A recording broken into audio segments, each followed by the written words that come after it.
Hello, everyone out there this evening. My name is Mr. White. I'm the host of Speaking of Sports. Um, I'm not going to talk to you too long, but I want to just kind of give you an introduction to the show. This show is designed to interview interesting people, especially in the realm of professionalism, um, interviewing the parents and also the athletes of the parents. We're at the Boys and Girls Club currently. We're in the gymnasium. And I have some really talented teens that I have with me. They're going to be my co-hosts, and we're going to interview Mr. Henry Beasely. He has two sons that are currently playing professional soccer. To my right here, I have Miss Taylor Callum.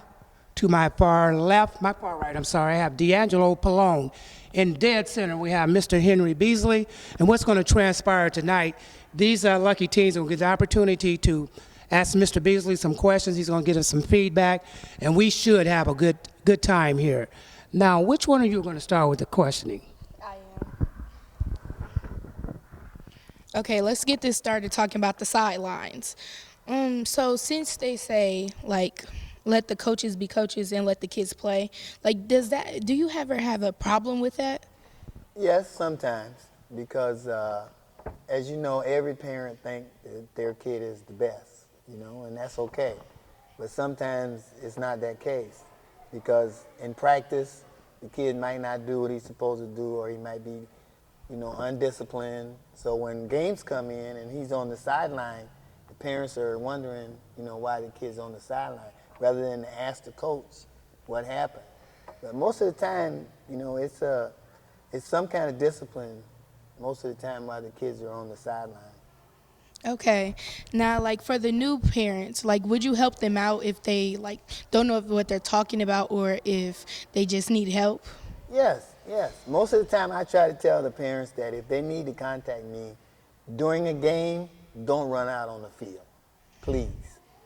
But after the game, you can call me or you can come over after the game if I'm on my way out, and you can ask me anything you want to ask me about your particular child. Okay, that's good. It's good that you're very helpful. I try to be, this is a good job. Coaching is a good job because kids, they listen to us. We're kind of like big mentors. We're next to parents. A lot of kids get influence from coaches, and that's what I try to do. I try to influence them as much as possible. Okay, that's good. Let me say something too. Mr. Beasely, who are you currently coaching now? Where do you coach at? I coach at Southside. I coach Southside girls. We just won yesterday. We beat South Adams. Congratulations. Thank you. So we're up and we're coming. We got some freshmen that are starting. Got some freshmen that are playing pretty good. So I think by sectional time, I think we'll be ready to take on some people. Okay, how long have you been coaching this particular team? This team, I've been there probably 6 years. Okay. Doing the girls. Okay. I think Mr. Pallone has a question he wants to ask. So how was it coming from high school going straight to the pros? Well, it was difficult for me as a parent because, you're talking about your kid leaving home at 16 years old. And that's a shock, because most of the time you want your kids at home. You want them to grow up, you want them to finish high school and be at home. But when they turned professional, it was more or less the organizations coming to us and asking us if we would allow, because they do that. People think that kids just go out and do that, but they come to you and they ask you if it's all right if your kid do that, because some parents don't want their kids to do that at that age. They want them to stay home so they don't get a chance to go. But I'm a parent, if the kid wants to go and he's determined to work hard and do what he needs to do, then I think it's a good thing. I don't think anything's wrong with it. Okay, now I have a question, we should have stated that at the beginning of the show. So you have two sons Yes. that are currently playing professional Yes. soccer right now. Yes. Who are they? DeMarcus Beasley is one. He plays in Houston right now. And Jamar Beasley is the other one. He plays indoor. Last year he was with Seattle. This year I think he's going to be at Iowa. So I'm looking forward to that. You can stream that, if you guys are interested, and watch him play. Because he's, most of the time he gets MVP. I don't know how he does it, but he's good. I know we had talked about it, but we tried to get him here, but he was Yeah, occupied and so forth. he was out of town at the time, you know, and then the Marcus is down in Houston. They getting ready to play a game, so I couldn't get him. I was gonna try to do Facebook, but they're traveling, so it's hard for them when they're traveling. But next time, or when another time, I'll make sure that I get a FaceTime and maybe we can get, you know, the production back again and we'll get them on. Now we have some clothing, some articles that these are actual clothing of your Yes. belong to your sons. These belong to my sons. The first orange one right here is Houston Dynamo. That's where DeMarcus plays now. The one on the right next to that is St. Louis. That's where Jamar played indoor. The jacket is a Chicago Fire jacket, which both of them played for Chicago Fire at one time. They were both Chicago Fire athletes. I mean, that was awesome. We could go right there and watch both of them right in Chicago. That was awesome. And these two over here, the one in front, the blue and white one, that's one of the national teams, U.S. national team. I know you guys have heard of that, but that's what they wear. And the orange one is the school that we've been sponsoring for 7 years. We have at least 3 camps here in Fort Wayne every year. And I've talked to Mr. Wallace about getting a couple of kids that were interested in the program, but I don't know, for some reason they didn't get back with me. So if you guys are interested in going to the camp, you guys just have to let me know and we'll try to work something out. But that won't be till next summer though. Okay, we'll make sure we reconnect. Now, what's the photograph up here in front? Now, the picture that's there is a picture of both my sons. One was playing in the national team and one was playing for Detroit at the time. And they put the picture together and they sent it to me, like a Father's Day type thing, you know, and I was just so emotional because, you know, kids, they're awesome. Man, you know, they're just great kids. I don't know what to say. They do that all the time. What was the process between you and the agents? It's funny you should ask that. It was a kind of a long process because agents were calling me.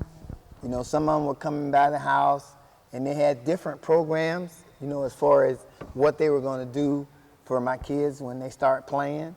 So we just kind of sat down with them and let them decide what they wanted to do, you know, because it was going to be their job. It wasn't going to be mine.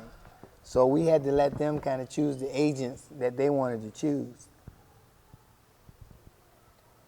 So did you choose the agents by his record or his clientele? I think they both chose them by records and who they had playing for them, because both of them had players that they knew. They knew the players that both of the agents had because they both had 2 different agents. And they both knew players that both of the agents had. So that was kind of an influence, I think, to help them make their decision.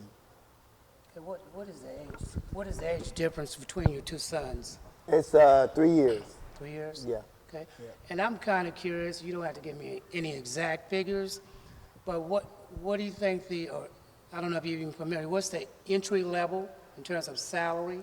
Salary now is probably, I'd say somewhere around $50,000, you know. Mm-hmm. But back when they first went in, because soccer was, you know, not heard of yet, and the MLS was young, you know, it had only been like 4 or 5 years old or something like that.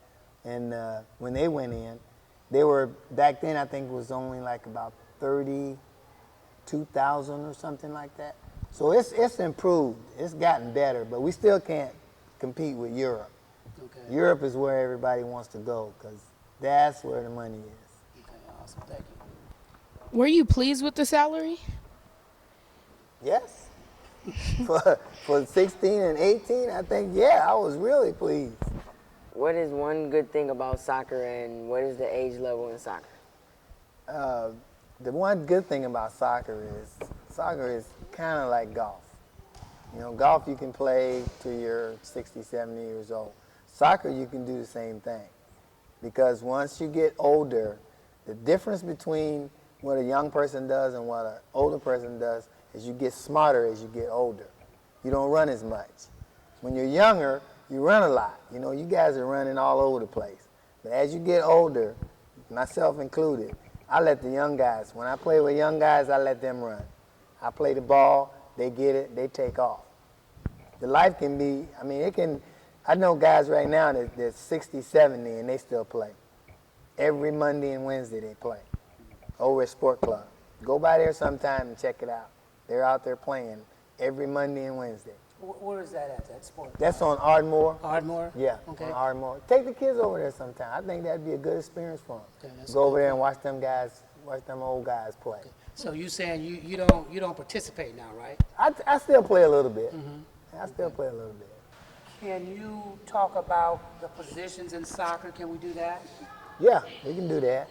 There are positions in soccer that are not necessarily positions because you can be anywhere on the field.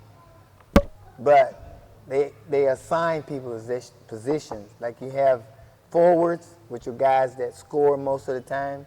You have midfielders. Then you have defensive backs or defensive center defensive midfield. And you have stoppers and sweepers. It's according to what kind of formation that you make. Most of the time, if you have a formation with 4 in the back, that means you have 2 center midfielders and 2 outside defenders. And the same thing goes for the middle of the field. You have 2 outside people and 2 middle people and then 2 forwards. Those are the positions that you have. But when you're playing, you could be anywhere on the field. I get kids that come to me when we're playing and they say that their coach told them they can't go past half field. And I don't understand why a coach tells them that, but you could be anywhere on the field, anywhere. Your position is position that you play, but you could be anywhere on the field. Wherever the ball is, that's where you can go. Because everybody wants the ball. Everybody wants the ball. Okay, now what are some of the basic rules of soccer? I see the no hands. You can't. No hands. Okay. No hands at all. You can touch it with every part of your body, but you can't touch it with your hands. Then there's the offsides, and then there's the fouls, and then there's the signals. Can you talk just a little bit about that? Yeah, most of the signals are done by the referees. You know, it's like most of the time when they hold their hand up straight, that means it's a direct kick. If you get a foul and you get a free kick, it's a direct kick. When he goes like this, that's an indirect kick, which means somebody has to touch the ball. One of your teammates have to touch the ball before you can kick it. That's what indirect is. Okay. Direct is hand straight up in the air and you can shoot the ball right on the goal. Okay, so if you were a goalie versus the field, which one would you get hurt the most? You know, that's really a tough question because goalies are different, you know. A goalie is a strange person because that little square box is their box. They consider that their box. Once you come in there, you're invading their territory. Even if you're a teammate, that means if he's going to get the ball, he yells goalie and you don't get out the way, you could get run over. But usually on field play, the field person get hurt the most, but it's all according to what the goalie does. Because, you know, he could go after balls and hit the pole. You know, I mean, different things can happen. He can try to hit a ball out and hit a head with another player. You know, I mean, it's different things that happen on the field and to goalies. So it's not per se the field player gets hurt more than the goalie. You know, because sometimes the goalie gets hurt just as much as the field person. Okay. Okay? All right. Okay, so it says soccer is an alternative sport. Like, what do you mean by that? Well, if you think about American sports right now, you think about football, baseball, track, basketball, and that's what most kids want to do. But as an alternative sport, I mean that soccer, you don't have to be big. You don't have to be fast. You don't have to be tall. You don't have to weigh 380 pounds. But in most of those sports, you have to have some of those things in order for you to play. But in soccer, all you need is a ball, some shorts, and a t-shirt. And you can go and play soccer just about anywhere in the country, as long as you know the skills. That's the key, is the skills. You know, the touches on the ball, where to play the ball when you need to, how to trap the ball when it's played to you, how to stop it, those kind of things. Once you learn that, then you're awesome. You can go anywhere. I'm telling you, you can take a soccer player from here and take him to South America, and put him on the field. He doesn't even have to speak the language. But if he knows the game, he can play. It's just, I'm telling you, it's that easy. Wow. Once you learn the game, it's that easy. They can take you anywhere on any soccer field, and you can play. Awesome. That's awesome. What kind of careers are in the sport of soccer? They have all kinds of careers. You can do soccer, you can do refereeing, you can do scoring, you can do traveling, you know, for soccer teams, you know, as a manager. I mean, there's gobs of jobs that you can do, just a whole bunch. You don't have to necessarily be a player. I mean, most people want to be a player, but you don't have to be a player, because they have to have people that get the games, get schedules, do all this kind of stuff. Plus, you can be a manager. You know, you can be a coach. You can be a head coach. I mean, there's plenty of jobs. There's plenty of jobs in the soccer field. But most of the people, the younger kids that are coming up, I'd say 19 to 30, they want to play. They want to play. Once you get to 30 and start getting a little older, then you want to coach a little bit, maybe. You know, it's all according to, you know, if you want to do that, if that's what you want to do. Because most players are good coaches, okay? Most players are good coaches, but some players are not good coaches. That's not to knock them, but they expect you to play like they play. And everybody can't do that. You know, if this guy was a superstar, he can't expect everybody to be a superstar. You just have to coach what he's got. And that's the key. We have one last question. What are some parenting details? Oh, I was wondering if you was going to get to that. Now, parenting is hard because especially when they're in school and they're doing their thing in school and they're playing and this and that, you have to set a curriculum for them so they can make sure that they're getting their lesson. My boys got their lesson. I told them, if you're going to play, you got to get your lesson. If you don't get your lesson, you can't play. I don't care what the coach says. If you get a C, I'm sorry, you can't play. That was in my house. I don't know what other people do, but that was in my house. I don't accept a C because you're smart, you can play, you don't need to take C's. A or B, I'll accept. C, I don't tolerate that. That's not good. And most athletes, most of these kids, they're smart. They're smart. But a lot of them, they get sort of like I don't know if you want to call it the big head or you know what I'm saying? And they kind of get to where they think they know it all and they got it all, and they say, well, you know, I don't want to do school. But you have to do school, because if something happens to you, what happens then? If you don't finish your education, nothing's going to happen. It's just like college. When you go to college, you pick a college, you pick a curriculum that you like, you pick a school that you like, you pick a place you want to be, because if something happens to you, you want to make sure that you still finish college.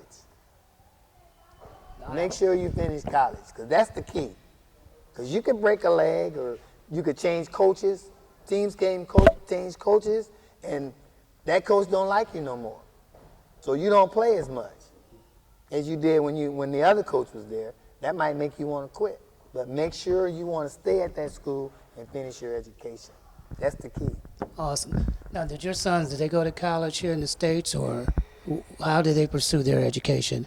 Their education was done mostly online because they were traveling and doing, just being in Europe and being in Africa and Egypt and all kind of places, So they did a lot of stuff online. So they were the international travelers. International travelers, yeah. Okay, Mr. Beasely, we're going to close the show down, but I must ask you, how does it feel to rear your young men and to become positive role models within the city and internationally? First of all, I want to commend you Thank you. with the utmost respect. Thank you. That must make you feel like a proud father. Yes, it Any does. comments to close the show? Yes. The first thing is, it wasn't hard to do it because the kids were determined to do what they did. So it wasn't hard for me to do that. But as a parent, like I said before, you have to more or less help them determine what they want to do, because at a young age it's hard to say what you want to do. And I know that there are places once they got in there that my wife and I would have never gone had it not been for them doing what they did, getting on a team and staying on a team. The easy part is making a squad. Listen to me. The easy part is making a squad, being on the team. The hard part is staying. That's the hard part. Because once you get a job, everybody's after your job. My sons have never lost a job that they had. Never. That's not bragging. I'm just telling you facts, because they work hard. When they come home, they run. Somebody called me up one day and said, I saw your son running by Southtown. They run miles. I feel like I got to go pick them up in the car because they run so far. But yeah, we've been to different places because they played in different places. And each place they play in, when I talk to the coach, they tell me what you just said. They are very disciplined. They, do what they're supposed to do. They don't have no trouble with them. It's amazing. It's amazing. It's just great, man. I don't know what to say, really, to be honest. It's just them, more or less. On that note, we're going to close the show. I'd like to thank our viewing audience, our Boys and Girls Club, Mr. Pallone, Miss Callum, and of course, Mr. Beasely. Let's give them a round of applause.